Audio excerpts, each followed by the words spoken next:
China చేసే విచిత్రమైన పరిశోధనల వల్ల ఎన్నో అంతుచిక్కని వైరస్లు బయటికి వెలువడుతున్నాయి.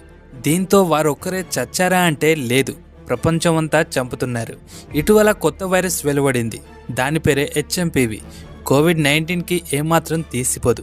అయితే ఇండియా ఏమాత్రం భయపడకండి అని చెబుతూనే జాగ్రత్తగా ఉండండి అని చెప్పకనే చెబుతుంది.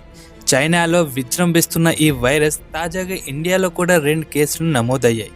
అయితే చలికాలంలో ఇలాంటి లక్షణాలు సాధారణమే, మరేం పర్వాలేదు అని WHO చెబుతున్నా కోవిడ్-19 కలిగించిన భయం ఇంకా పోలేదు కాబట్టి చిన్న విషయాన్ని కూడా కాస్త పెద్దదిగానే చూడాల్సి వస్తుందంటున్నారు ప్రజలు. శ్వాస ఇబ్బందులు, జ్వరం రావటం, దగ్గు ఇలాంటి లక్షణాలు ఉన్నా కాస్త ఎక్కువ అవుతుంది అని అనిపించినా వైద్యుల్ని సంప్రదించాలి అంటున్నారు నిపుణులు.